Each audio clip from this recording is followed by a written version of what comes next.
and welcome to Thinking Outside the Box with me, Tim Box. And me, Britt Box. We talk about all things mental health, emotional well-being, and how to navigate your own mind in these strange times. But guess what? We're not doctors, so please don't confuse any of our advice for medical advice. And even though we do tend to look at these subjects with a slightly more light-hearted approach, please don't think that we're trivialising any of it, because we certainly don't. But we do maybe come at it from a different perspective, hence thinking outside the box. So, Britt, we are at episode 9. Can you believe it? I can scarcely believe it. I'm so proud of us for continuing to do these podcasts. With my very short attention span. It's amazing. It's astonishing. I can't, even as you say it out loud, I'm thinking, yeah, how's this happened? But well done to both of us. A big pat on the back. Oh, yes, obviously.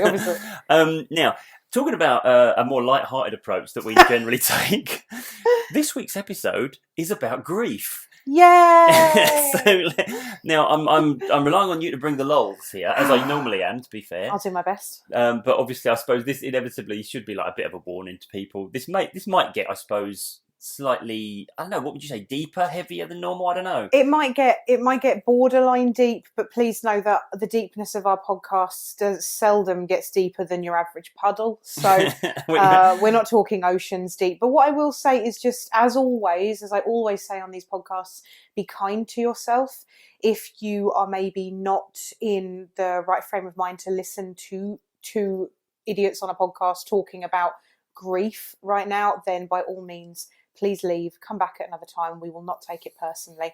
But if you do feel like you're in the space to listen to that kind of thing, then please do listen on, because we've got a great podcast lined up for you today. Absolutely. That's a better sell than two idiots talking about grief, I'm going to be honest with you. So, okay, yeah, this is it. We're going to do our best to break it down the way we see it and talk about our experiences and a bit of knowledge that we might have gained over the years, maybe. Yeah, and we are going to try and keep it fairly light whilst talking about a heavy manner, kind of what we do every week. If you like the sort of thing that we've been doing up until now and you've enjoyed it and made it this far, then you'll probably like this one, and yeah, you'll probably be fine with it.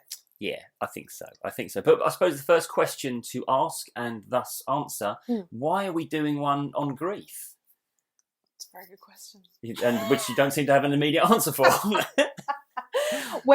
I say this at the start of most of our podcasts now, but when we sat down and decided we wanted to do this, grief was something that I wanted to talk about, because those of you who are listening who know my history will know the experience that I've had with grief over the years, but also how I've come to realise that grief is more than just bereavement. So, and I wouldn't have realised that a long time ago. I thought that, you hear the term grief when someone you know or love or was related to has died. But grief is so much more than that, isn't it? Yeah, I think there can be a whole manner of drivers behind grief. And I guess it causes us to define grief initially, as in what we think it is, so that we can then talk about it. But I think we touched upon this in the episode that we did on your journey with depression. Yes. Because certainly one of the major drivers for your initial experience or your major experience of depression was grief. Grief over your nan and your mum. But I think we recognised then that it would be worth doing an entire episode on grief, because there's so much more to say about it than simply how it can cause depression. Yeah, and I think that even if you've been lucky enough to never lose anyone close to you, everyone will experience grief at one point or another, even if you don't realise it's necessarily grief that you're going through. Absolutely. And I think this is the time to define it, isn't it? As in, what are we calling grief then? I think you said to me the other day, you had a definition of it that you liked. Yeah, so I looked it up, and grief is the response to loss. And I think that's really good, because we sometimes think of grief as the after effects of it. So we think of grief as the depression, as the sadness, as the hollowness, as all of that. But it's actually not. Grief itself is just the physical and mental response to loss. And that loss could literally be anything.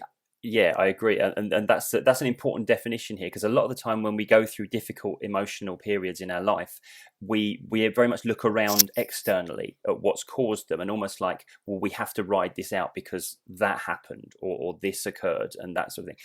And it's our response to it. It's our emotional response to the situation that we're presented with. Yeah, and some people think that they shouldn't be feeling it because the thing that happened either happened a long time ago, or they don't consider it to be big enough or important enough, or but it really doesn't matter. So as we've said before on these episodes, we're currently recording this in the spring of 2021. So whenever you're listening to this, have a look back at what was going on in the UK at that time and around the world, because at the moment, obviously, yesterday or the day before, was it, we've hit a year to the day since the UK was first put into its coronavirus lockdown. Yeah. It was the day that Prime Minister Boris Johnson sat down and said, right, you all need to stay at home, don't see anyone, don't do anything, and I cried for 3 hours. So it was that. So we are now a year from that. And about 3-4 months ago, I said to you, didn't I? And I said on my Instagram that I'd pinpointed the feeling I was feeling, because obviously I've known depression in the past and that wasn't what I was feeling. I've known anxiety and that wasn't what I was feeling. What I was feeling, and what I think collectively around the world people are feeling, is grief, is grieving the year that never was. Yeah, all that time lost and all those opportunities, all those things we were going to do. Exactly. All the plans we had. It's not just so much as, we've had to stay in for a year. But if you were to sit back and you think, okay, what have I done over the last 12 months? Then you can come up with all kinds of different things. But the past 12 months, if all you've done over the past 12 months is breathe and exist and get to the other side of it, then that's been successful. But the thing is that we are collectively grieving a year. And obviously people, let's not forget that, Yeah, there's a lot of, we've had to confront the idea of loss a great deal in the last 12 months in particular. A bit of a grim anniversary, isn't it? After a year since we were put in lockdown. Could you imagine if they'd had said at the time, okay, we're all going to be in and out of lockdown for the next 12 months. Yeah, I remember it was initially meant to be 3 weeks, wasn't it? Yes, and we know someone that had a 3-week countdown on their wall. Absolutely, which I think many people did. They were like, right, we've got to get through these 3 weeks and then we're out. And yeah, I mean, like you say, if they'd have actually said at the time, I think you can expect this to be going on for over a year. I think, that... I would have cried for longer than 3 hours, exactly, I'll tell you that. But then isn't this the way of grief? We don't expect loss. No. We have what we have, whether it be the state of affairs in our life, our situation, our relationships, whatever it might be.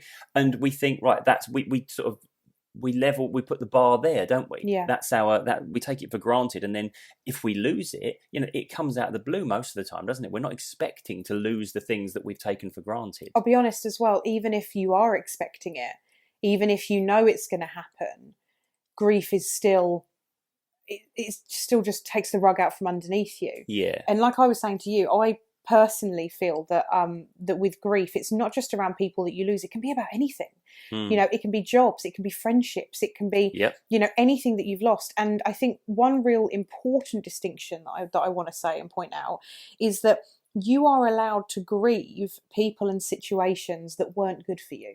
Yeah. You think that you come out of a situation that you're happy to be out of, that you're glad you've left. You are allowed to grieve it. I can remember leaving a job that I hated, that I absolutely hated, that on the way to handing in my notice, I was skipping down the street. I was so pleased I was handing in my notice. I didn't want to be there anymore. But then after I walked out of the building for the last time, I got really emotional and I got really teary. Not because I was going to miss the job per se, but I was going to miss the nice people I worked with. I was going to miss the routine I'd set myself up for. I was going to miss all the little things, like going in and knowing there'd be a cup of tea waiting for me. Like, I know, and this is the problem. And then all the good things I started remembering, I then started thinking, oh my God, am I doing the right thing by leaving this job? But I absolutely was, and it was the right thing for me to do. And I didn't, there were lots of aspects around the job that I liked, but I didn't like the actual job. I think it's a really good point as well. I'm sure many people listening, you, without wishing to dredge up our sordid past, we've both been in terrible relationships, that maybe we didn't realise at the time was so bad, but then you look back and you think, oh my God, what was I doing in that? But then when they end, there is a genuine sense of loss, because whether it's fundamentally good or fundamentally bad, there's certain elements of your situation that you have assimilated as part of your existence. And inevitably, to rid yourself of the negative stuff, you also have to cut loose the good stuff and the stuff that you've come to rely on. But do you find that the good stuff tends to highlight itself after you've walked away? Yeah, well, that's the stuff you miss. Yeah. you don't miss all the arguments. You don't miss all the stuff that caused you to come out of that situation.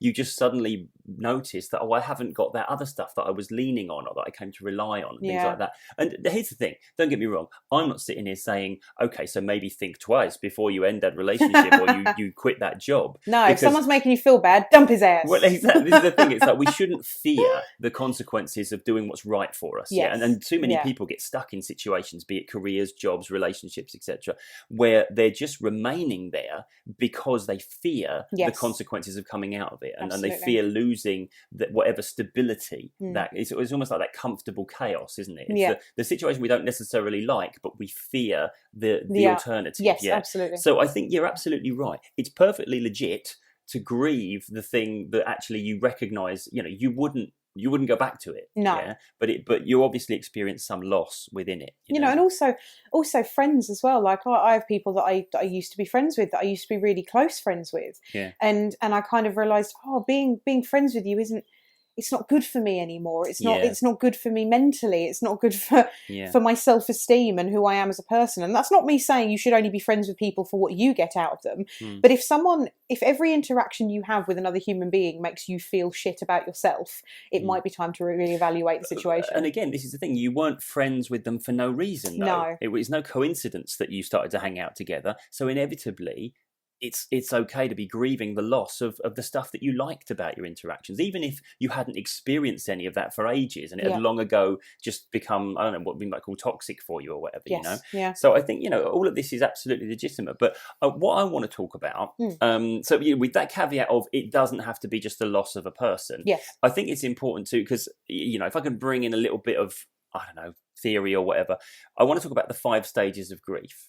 Right. See, I was adamant there were 7, and you told me there were 5. There are also 12. It depends. Brilliant. It depends on the model you're using. It depends on how many you want to go through. Exactly. Yeah. Well, this is the thing. So, but the initial, like the OG stages of grief, was 5. Right. And it was by Elizabeth Kubler-Ross. She was, I believe, she was a psychologist. I think her book was published in the 60s. I might be getting that wrong. I'm sure somebody can correct me if I am. But it was called. I'm sure somebody will. It was called On Death and Dying, I believe, and it was a study of people in the final stages of life. So she was like in a hospice with terminal ill patients, and she was observing their emotional journey through the loss of their life. Right. She then went on to expand. I know, yeah, it sounds like absolutely a fun summer. Yeah, I mean, does anyone actually decide that's what I'm going to do for a living? Yeah. But to be fair though, what rewarding work and what amazingly important work, because she then expanded her observations into general grief, so not just loss of our own life, but loss of people around us and loss of all the other things we've just discussed in terms of grief. Yeah. And she noted 5 distinct stages. Now, I should say, before I start to talk about this, as if I'm saying this is this is gospel now, this is what the way. Yeah, this is the way. I'm not saying that at all, actually, because there's a lot of criticism about the observed 5 stages of grief as a model. Yes. Yeah, but the reason for that is because most people confuse them as being in some way prescriptive, like you're meant to go through them in this order, and if you don't, you're doing grief wrong or something like that. And also, we've got to recognise the limitations of this study. If everyone is a unique human being, I think the value of this is in its descriptive nature, not prescriptive nature, in as much as what we might be feeling, our emotions are no trouble if we understand them. Yes. I think the confusion that comes with loss can be one of the real hurdles to overcome, because we don't always understand why we feel the way we do. No. And oftentimes we can be a little bit down on ourselves for feeling a certain way for a certain amount of time. Also, the pressure we put on ourselves is unlike any pressure we'd put on anyone we knew. Exactly, yeah. Exactly. Well, isn't that always the case? But anyway, 5 stages of grief. So these are the ones that Elizabeth Kubler-Ross observed. First stage, denial. Right. Second stage, anger. Third stage, bargaining. That's the one I've never really understood. Well, we're going to talk about these in a little bit more detail. But fourth stage, depression. And final stage, acceptance. Okay. Now, we should say, this isn't like everyone will go through these stages in that order for a certain amount of time each. You will literally find yourself darting between different stages. And also, we're going to talk about what other stage we might want to add to that. Yeah, because I don't see the wine and ice cream stage. I think is that an integral part of the depression stage? I don't know. Oh, I don't know. I think it makes me happy. Well, exactly. It's to counteract it, isn't it? Yeah, it's the response to it. But here's the thing. So the first thing is denial. So we go through Not just a river in Egypt. Oh, very good. You told me to bring the lols. This is the best I can do. Is that the best you can do? I've not left the house in a really long time. just being here and being articulate is a good That's sign. all you're getting from me. You're lucky I'm not in my pyjamas. So we're pretending you're not in your pajamas right Yes. now, are we? Okay. Right. So denial is where, well, it is what it is. We refuse to accept the reality of the situation, and we kind of live in a preferable fantasy. Here we go. There we go. So we have a version of things. So, and that's what happens when we experience imminent loss, and also, if we look at, we could compare this to the situation we're in at the moment, couldn't we, with the pandemic? A lot of people went through denial of this being a serious thing or something that we'd have to deal with. So denial is that first stage. It's if you like, it's the confusion created by the shock of the state of affairs. Well, I know that last year you and I lost a very close friend, and we got told the news in the evening, and we didn't say a word to each other for, what was it, like 12 hours, because we were both just in complete denial and shock. I would say. Well, this is it. You question it, don't you? You think, that it must be wrong. Yeah. And this is, but there.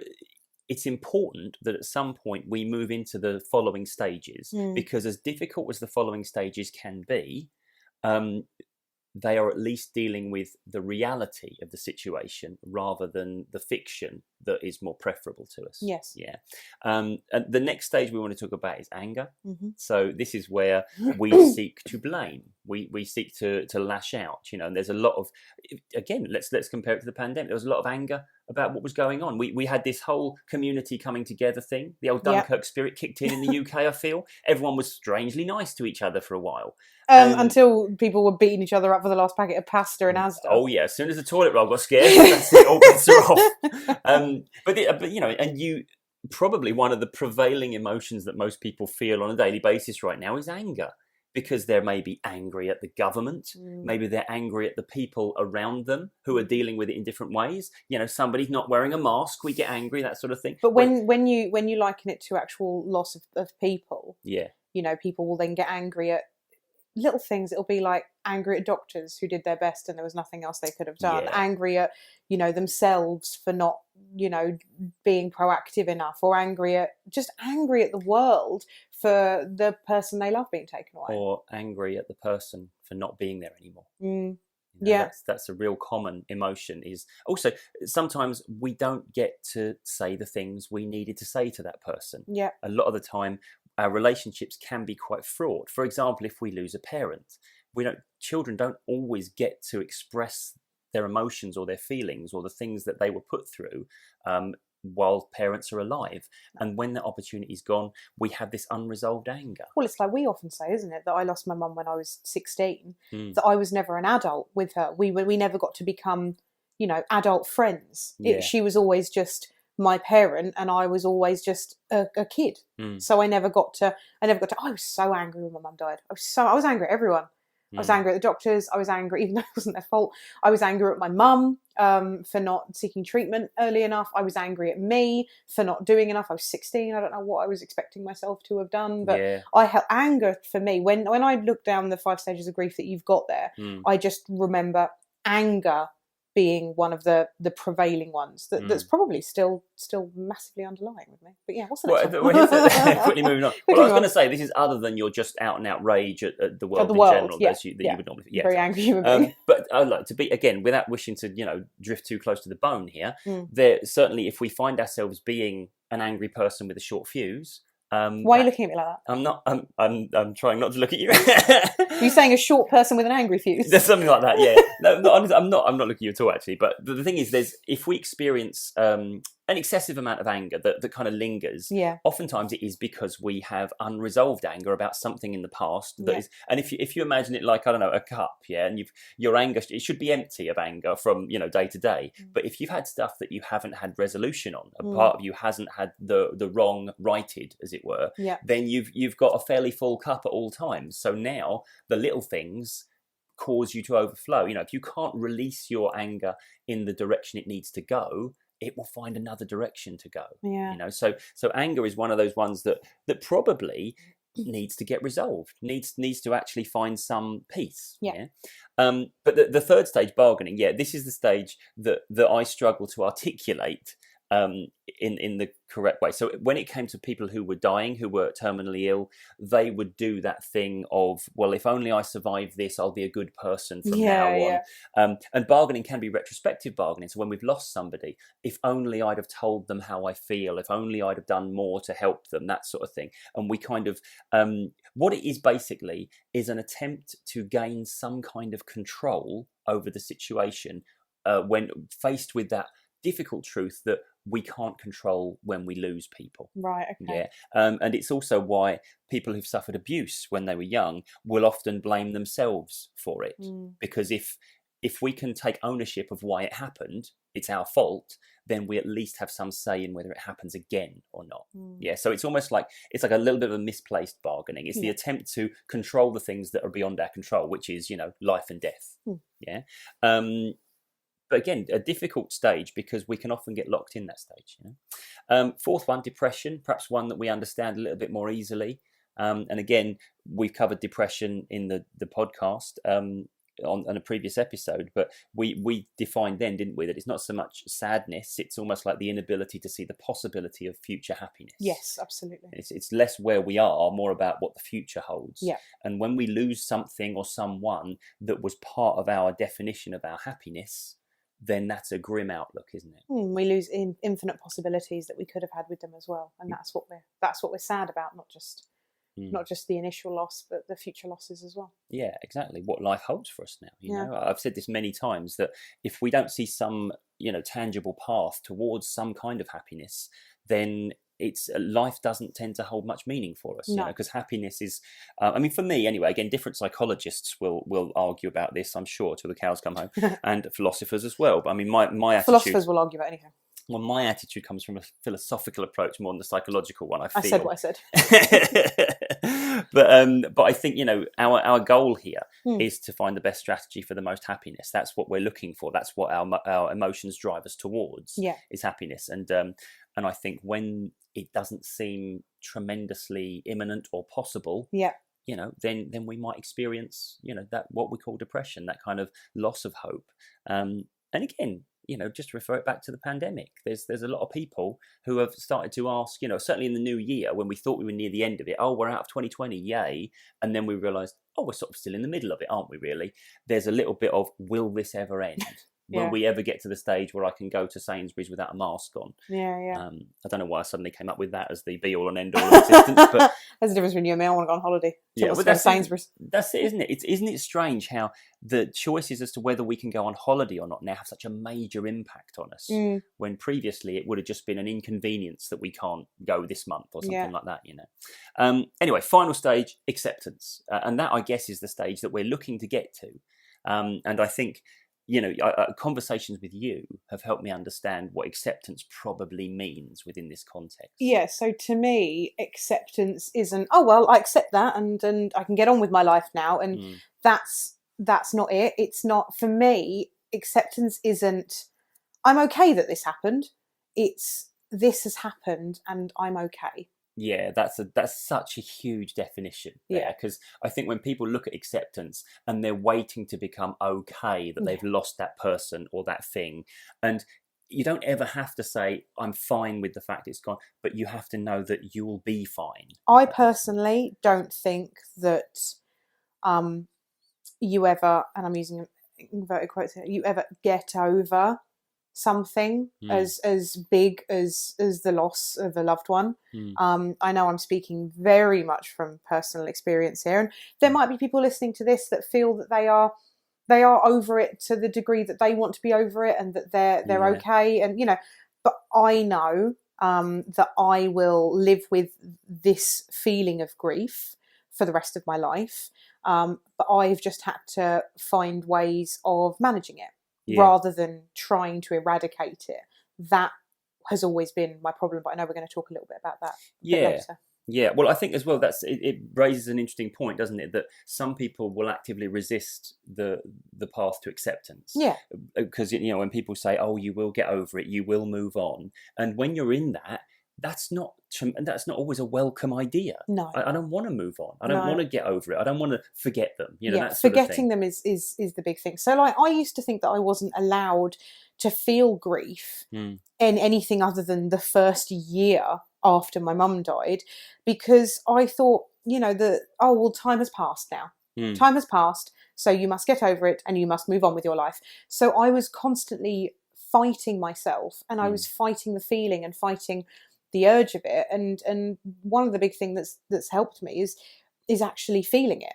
Yeah. Is actually allowing myself, as sad as it makes me, to feel it. Yeah. Well, this is the thing. Sometimes, when people say, I just feel better for having a good cry at times. I'm not necessarily talking about grief or depression. I'm just talking about sometimes we feel so much better when we've had a cry. And I think the reason for that is because as much as the thoughts or the emotions that we sit in at that time aren't comfortable, at least that part of us is getting heard. Yes, and is being allowed to express itself, because it's nothing worse than stifling your emotions. No. Because it creates all sorts of problems. And, it's like, I've had it described to me like the bubble in the wallpaper. You push it down, it will pop up somewhere else as well. So, I like that. Yeah. So you have to get a pin and you have to that's a pin in it. Release it, I suppose. Nice. Yeah. What a great analogy. I mean, I'm really pleased with that. Okay, so, but here's the thing. Those are the 5 stages that Kubler-Ross highlighted. Yes. And, some people will reference them, some people reject it as a model. And certainly, as we said, some people talk about the 7 stages, some people talk about the 12 stages. It depends the people who you're reading about and what experts you're looking to for your information here. But the one that I think, the stage that probably should be highlighted that we haven't mentioned is guilt. I think so many people, when they experience loss, go through some form of guilt. Yeah.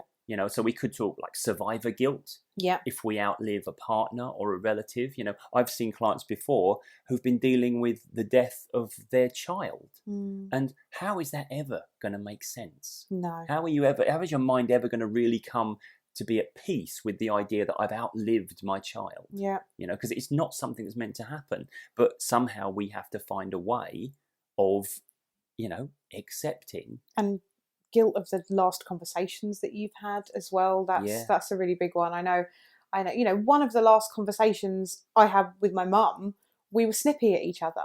And I remember for years, like, hating myself for that. Yeah. Hating myself that one of the last conversations I had, we weren't arguing, but I was 16 years of age. Yeah. I was an annoying little shit. We were snippy at each other. And I, it's that thing of, if I said to you now, do you love me? Yeah. I'm hoping you would say yes. I think I would. I think you would say yes. So I know that you love me. Yeah. I know that you love me. But, you have that thing where, because Hollywood has a lot to answer for this as well, but because like the last words you said to somebody isn't "I love you," you then start going, did they know I loved them? Yeah. Do I know they loved me? And it's like, you just know those things. You just know those things. But because, I know people that, the last thing they had was like a full-on row with somebody. And then they feel guilty about it because they never got to resolve that. It's one of the reasons why we often say, we never go to sleep on an argument. So it's... Is this because you're worried I'm going to die in my sleep because I'm an old man? Basically, yes. I see. Okay, fine. I'm okay with that. That's fine. You're absolutely right, though, isn't it? These thoughts go through your head, and they're not rational, and they're not necessarily reasonable. Yeah. And they don't tell you any truth. But it doesn't stop you wishing that you'd said different things to them the last time you saw them. Exactly. And so, but also there's so many other aspects of guilt as well. So could I have done more to help them? Could I have played a bigger part in their life? Should I have been around more? Yeah.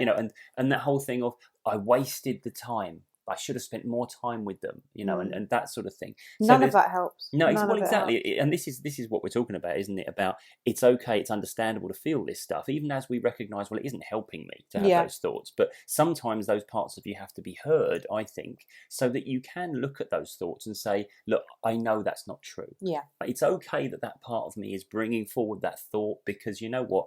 It only wants me to be happy and find the right path in life. And a lot of times if we think we've done something wrong, then a bit of us will try and hold ourselves to account for it, you know. But it doesn't necessarily mean that's a thought we should dwell on or a thought that we should indulge or engage. No. But here's the thing. One thing we need to say about stages of grief is there is no prescriptive time frame to go through this. No. And as you've alluded to already, you shouldn't be beating yourself up if you're still struggling with certain thoughts long after you feel you should be. Oh, other people have got over this faster than me, or something like that. So funny you should say that. I often talk about my mum because I think that, you know, she's a part of me. She lives on in me, and and you know, and it comforts me to talk about her. And I was talking about her on Instagram. It was a couple of years ago. I was talking about her on Instagram because I think either her birthday was coming up or something was coming up.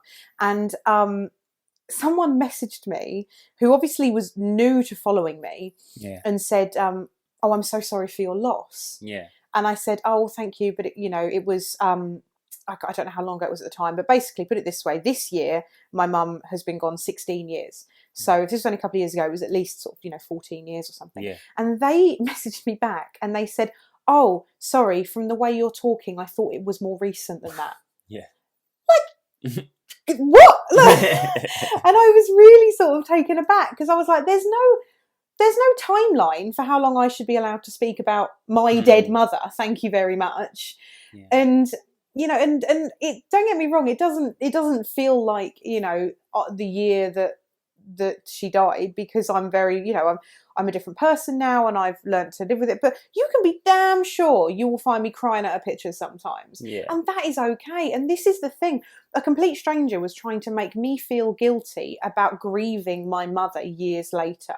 And all that tells me is this person maybe obviously deals with grief a very different way. But this is how I deal with it. And it's either this way or hide in the bed for hours this on is it, exactly, and you say a complete stranger was trying to make me feel guilty. They absolutely weren't trying to make you feel guilty, though, were they? They were just saying their truth as they see it. And this is the important thing about grief and any sort of emotional phase we go through, is that we will go through it the way that we need to go through it. Yes. And there's nothing worse than somebody trying to push you, or you included, by the way, trying to push you to go through something faster than you're ready to go through it. Yeah. It's like, even if I'm walking out of that door, if you're behind me pushing me to go faster, I will resist that push. Yeah. It's natural, yeah? So we have to be allowed to go through our emotional journey at the speed that's right for us. Exactly. Yeah. And I suppose that's one of my big messages, that it doesn't matter.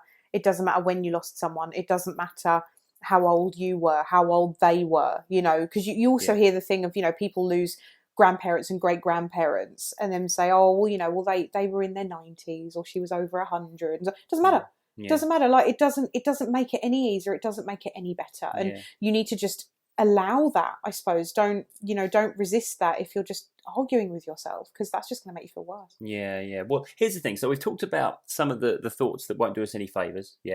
We talked about stages. Yeah. I want to talk about the idea that I've found helps a lot with the people that I see that are dealing with grief or loss is a stranger. Having said there's no prescriptive time frame here, I've found it helps for the person to start to conceptualize what they want to feel. Okay, now what I mean by that is when people come to see me for stuff, they'll say, okay, I'm feeling, anxious about this and I want to feel confident instead, or something like that. Yeah. When people come to me for grief, they're not really conceptualizing a target result here. No. They just don't want to feel the way they feel right now, or they need help going through the grief process, things like that. Yeah. And of all the things that I see people for, grief is one of those ones that actually really benefits from a target, because you've got to remember a lot of the reason we feel the way we feel is confusion. And it's almost like the bit of us that would conceptualize how we want to feel isn't trying to come up with anything right now. No. Because it's just accepting that it's going to hurt, and accepting there's a process to go through, which, as I say, is no bad thing. But I always find that when I'm talking to people about this, and to be fair, it's not me that came up with this idea. It was a client of mine that taught me this. Yeah. So somebody came to see me who just lost their dad, and he came in, and I was a bit, I felt a little bit out of my depth because I hadn't dealt with direct grief, as in recent grief, before. Yeah. And I sort of asked him, what do you feel like you want from the work we're going to do together? And he said, well, look, you know what, I've got a picture of him in my wallet, and it's a recent picture. It's like in the last year, and it was just him smiling at an event, a family event. I think it was like a wedding or something. And the guy said to me, that smile, I always loved it when he smiled like that, because I knew that was him enjoying himself. You know, it was a real genuine smile. Yeah. And he said, at the moment, I can't really look at that photo because I feel the pain of the loss when I see that smile. He said, what I really want, I want to be able to look at that photo and smile with him again. You know, and sorry, I'll get a bit. Oh, yeah, you're not the only one. Anyway, and I just thought that was beautiful, and that was actually what we went for, because it was almost like the loss had stopped him enjoying such a great memory that really, right now, would be the most valuable thing he had. Was the ability to revisit those wonderful memories. Where does that sound familiar? Well, From any Disney fans who may be listening to this might recognise the idea of a memory, could say a core memory, being one maybe tinged with a yellow joy. Then this is like a quiz now, isn't it? What film am I referring to? Then getting touched by sadness. Well, so you're referring to, of course, the Inside Pixar Out. film Inside Out. Yes, Disney Pixar's Inside Out. Okay, well, this is oh the my thing. God, Bing Bong. I can't. Talk about grief. I can't. If you haven't seen Inside Out, by the way, go watch it. Prepare yourself. Yeah. Go watch it with some ice cream. But okay, so there's a concept in it. So, by the way, Inside Out. I know we deliberately steered it towards Disney again. Oh, here we go. We haven't mentioned Star Wars yet. So well done. Well done. Too late. Yeah, drink. Actually, I said this is the way. Oh, you did actually, yeah. God, so we don't even notice it now. We don't even notice the Star Wars references. But anyway, Inside Out. The director of Inside Out, Pete Docter, he consulted with two psychologists about emotions and how they work. I've got actually written down Paul Ekman and Dacha Keltner, which I'm sure I pronounced wrong. Hi, Dacha, if you're listening. Good to see. And I think, and this is the thing, because for those of you who don't know the story, it is about a little girl who's moving away from her hometown into a new city, and the journey of that family. But it's seen through the eyes of the child, and seen through the eyes of the child's emotions as well. So you see in her head, and you've got joy, and you've got anger, and you've got sadness, and they're all characters in her head. And everything that she encounters, everything she experiences, is seen in that light, as in which emotion now has control right now. Control of the control panel. Exactly. Yeah, and the thing that we're referring to is when she was feeling sad, and I think Joy said, "Oh, quick, bring up that memory of her ice skating." That always makes us feel good. Yes. And then, of course, when that memory came forward, this time it was quite literally touched by sadness. Yeah, the character sadness. And it had gone blue, and now it looked like a sad memory. And then it made her cry. Exactly, because now it was something that was gone from her life, that she'd lost. Yeah. And that's kind of what loss does for us. Honestly, isn't it? I thoroughly believe that Inside Out should be shown in schools. Yeah. I really, really do believe that, to give kids more of a handle on their mental health, without sitting them down and saying, "Hey, let's show you a film about mental health." Well, I absolutely believe that we should be taught how our emotions work and what they're for, so that we can understand our own feelings a bit better. But that may even be for another episode, to be fair. But this is what we're talking about, and referring back to the client that I had as well. It's like, your mind has some great memories of the people and the situations that you love. That's why you loved them. Yeah. And what happens when we lose something is those memories become tainted with sadness, and it's because you don't have them anymore. Exactly, and it becomes painful to revisit. So I think when I've been working with people before, our goal has been, we feel sad because we loved this, let's say this person. Yeah. And we love them because we had great memories with them. Now they're gone. Those memories become the most precious thing. And what we want to do is be able to visit them with the joy of that initial memory and the fond feelings, not just the pain of the loss. And that's why I think acceptance is the word we use for where we get to. Acceptance isn't, I'm okay, they're gone. No. Acceptance is that I can remember those times with them now, and I'm kind of past the pure grief and loss of it. and now I can smile at the joke we shared or the memory that we had together. But also, I think acceptance itself isn't linear and it isn't absolute, because there are sometimes I will sit with you and I will tell you stories about my mum, who would have loved you, by the way. I tell you stories about my mum, and I can laugh about it, and I can laugh at the silliness, and I can remember things. And then sometimes I'll sit, we'll talk about my mum, and I'll be in tears the next minute. It's very much, it's okay if you do feel sad about these things. That doesn't mean that you're doing it wrong. That doesn't mean that you're not where you should be, or where it doesn't mean any of that. It just means you're human, and it means you love and you missed something. Like for me, for example, grief to me, generally, the way I would describe how it feels, grief feels hollow. Right. That's kind of, it feels hollow and empty. And it's the feeling of the not having the thing, So, for example, like, it happens at the big time. So I know, like, it's the anniversary of my mum's death coming up. I know that's never a great day for me. I know Mother's Day is never a great day for me. Christmases, birthdays, there's always going to be that little sort of, oh, she's not here to enjoy it. Yeah. But I tell you, the times it gets me, it's the smaller times. It's the most damaging can be just the times that just sneak up on me. Yeah. Like when I was looking through photos and I just found a photo of my mum on a train. We used to get the train up to London all the time because I went to part-time school in London. And it was just her sitting across, and she didn't even know I'd taken the photo. It was a real sort of candid one. And I just lost it. I just burst into tears because it was just that really mundane moment of something we would do all of the time.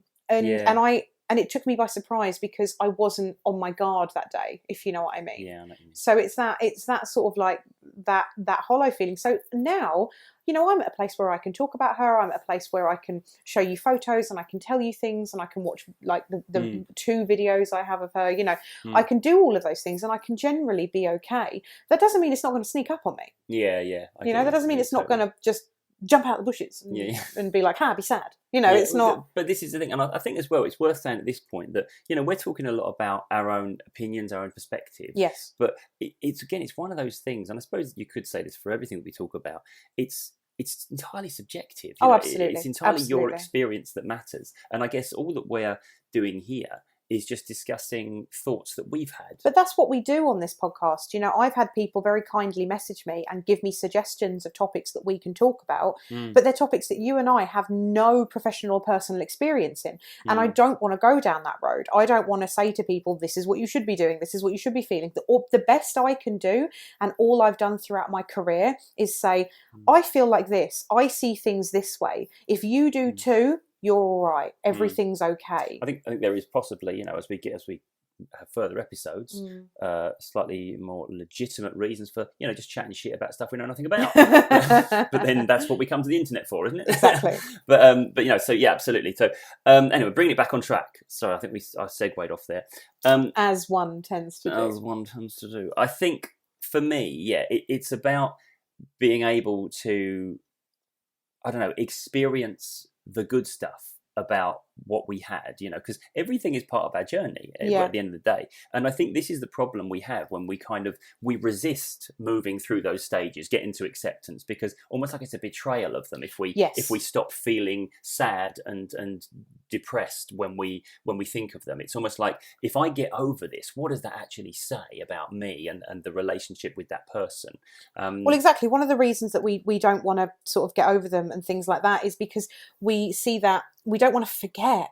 That's the thing. We kind of see getting over as forgetting. Like I remember I said to you, there's going to come a point when I'm going to forget the sound of my nan's voice, because I don't have any footage of that. So that's the worry, I think, for a lot of people. It's the forgetting. Of course, if you do, you just watch some Gino D'Acampo Oh my videos. God, yeah, she sounded exactly like Gino D'Acampo. It's hilarious.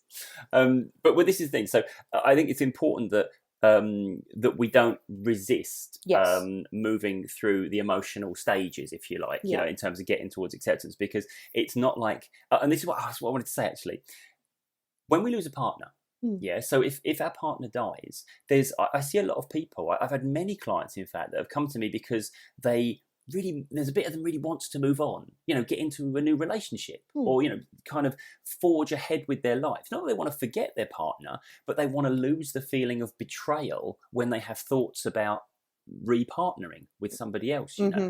And I can Mm-hmm. see your face. Mm-hmm. And I was speaking to my practitioners the other day, and we started to talk about, should we not have this conversation, couples? Because Yeah. there's a whole level of dilemma that someone is put in when they lose their partner, as in, am I even allowed to contemplate finding another partner? Yeah. Would my partner want me to move on? You know. Now I know your feelings on this. You've made them absolutely clear to me. All I'm saying is that if you go first, I will honour that. I will move on with my life. I will find someone half my age, and I will live out my days very, very happy. Nice.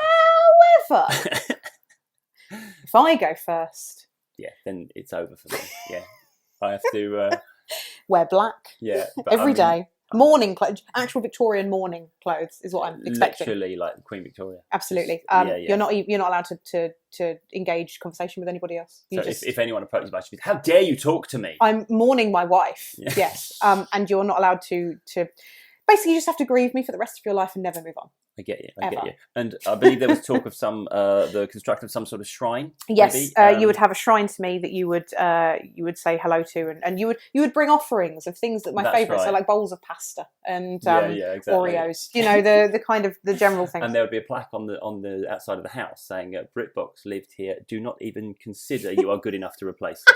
That sort of thing. Yeah, that's exactly. I mean, you know, obviously, I'm joking a little bit. But you're not going to put. Actually, you're not going to have a recording of you saying it's okay to move on, Tim, are you? No.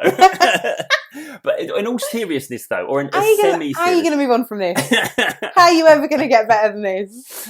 This is peak. This was. Anyway, we said we weren't going to make this podcast as long as our last week's one. Yeah, we did actually. Yeah, but the point I'm saying this because I advocate. People find it difficult to have the conversation about future grief, future loss, because we don't like to think about losing things. But the fact of the matter is, I don't want to be morbid here. One of us is going to die first, unless we are actually, we are wiped out together, which I can't imagine being in happy circumstances in any way. But no. But one of us is going to go first, and the other one's going to have to deal with the loss. Yes. I do feel like I've just drifted down a really dark road here. I know. Just hurry up and get to the end. But the point being is that I think if we could be comfortable, I mean, I'm not saying you and I, because we do talk about this sort of stuff fairly a lot, actually. Yes. That's why we're doing a podcast about this sort of stuff. But I don't think people engage in that conversation enough in terms of, look, if I go, I want, my only desire is for you to be happy after that, Yeah. I know your only desire is for me to be destroyed and unable to move on, but as complimentary as that might be, I'm not sure it's a practical solution. All right, whatever. But anyway, this is the thing I'm saying. I don't want to go too far down here because that's a conversation for individual people to have. But I feel like when we lose somebody, the whole is it ethical of me to move on? Am I to feel guilty if I have any feelings for other people? Yes. That whole dilemma could be minimised if people had that conversation beforehand. Absolutely. I feel. But anyway, I'll move on swiftly from that subject. Perhaps not swift enough. So the one thing I want to say here, I want to come back to that idea of the goal. Yeah, because it's one thing talking about this happens, but I just want to briefly cover the goal of this, because there's something that I really want to talk about. Loss is so difficult because we have less than we had, by definition, less than we had previously. Yes. And we do this thing. There's a little idea that I sort of talk about called Darwin's scales. We have to do something that human beings are actually good at doing, but we don't necessarily engage in when we lose something. So there was a study done. I say a study. It was quite a small study, but they took two people who'd had kind of the very polar opposite experiences. So I think somebody had won the lottery. The other person had lost, they'd become paralysed, that sort of thing. They literally lost movement, lost autonomy, lost mobility. And obviously on the scale of happiness, the lottery winner was high up, and the person who'd become a quadriplegic was quite low down, obviously. And they did those grading scales that counsellors do sometimes in terms of how you feel, good, bad, happy, unhappy. And then they caught up with them about a year later.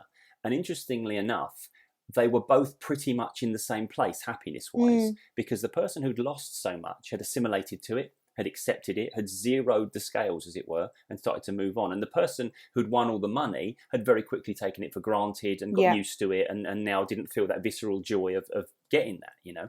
And human beings are good at this, yeah. So this is the way I conceptualize it. So if we were gonna, so you do a fair bit of baking, I understand. I've heard rumours, right?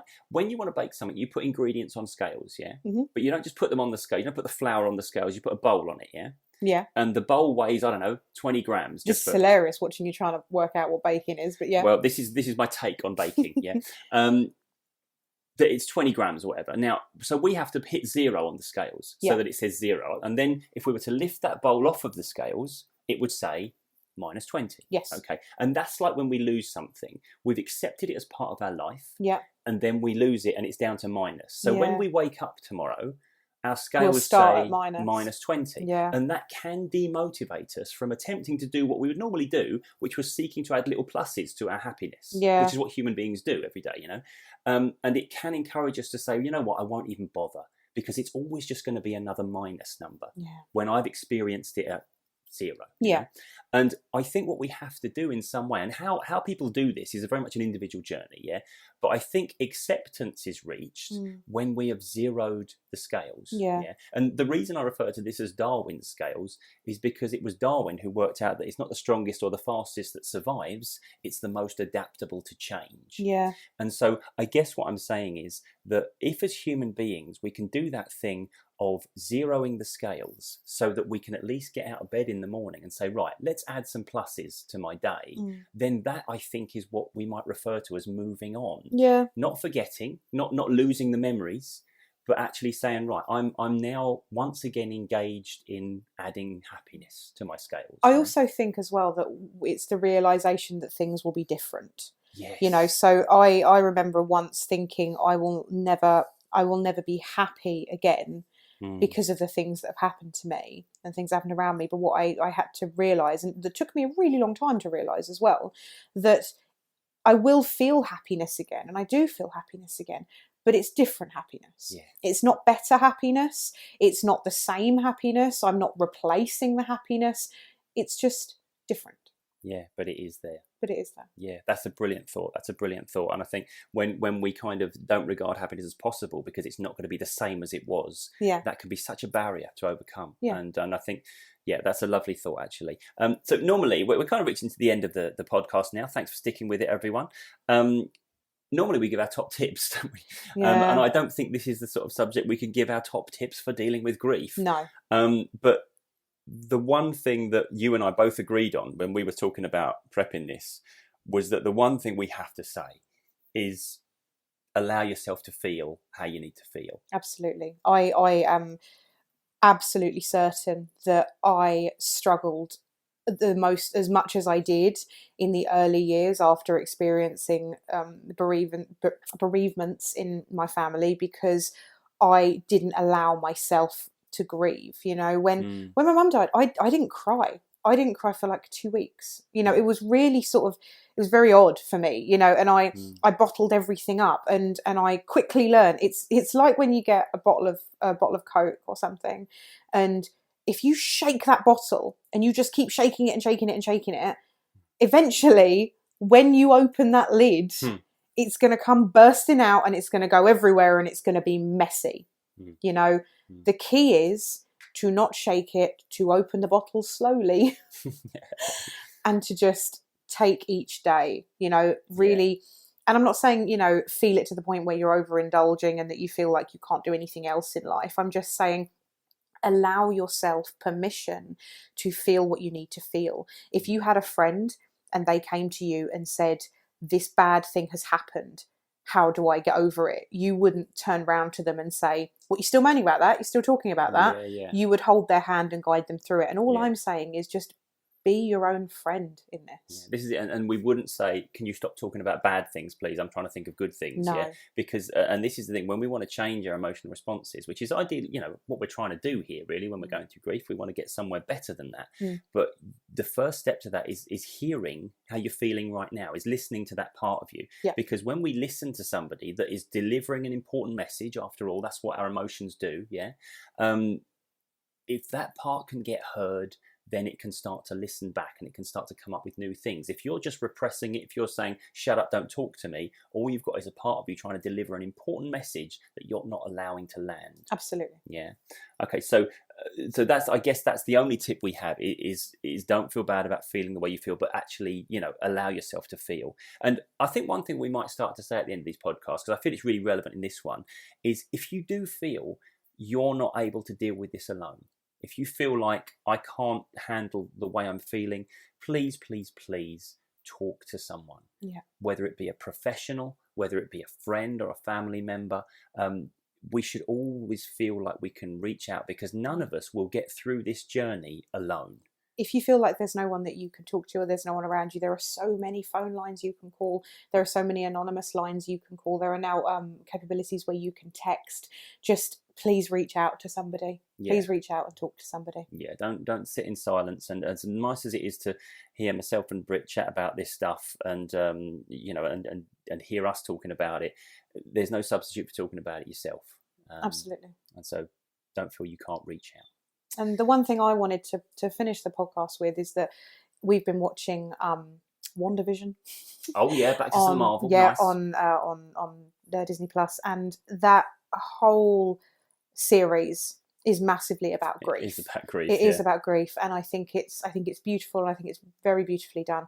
And there was a quote in it that has stuck with me, that has really struck a chord with me, and it's the quote that I would like to leave you with today, and that is, "What is grief if not love persevering?" And I think that's beautiful. So we hope you've enjoyed today's episode of the podcast. We've tried to make a heavy subject as light as possible. If you do enjoy these, please do share them. Please do get in touch. Let us know you're listening. Let us know where you are when you're listening to them. You can find me on Instagram at BrittMarieBox, and you can find Tim at TimBoxMindCoach. Again, thanks for listening, guys. It really means the world to us when we can see exactly how many of you are listening, and all around the world, and I'm just amazed by it. So I really, really hope that you're getting something positive from these.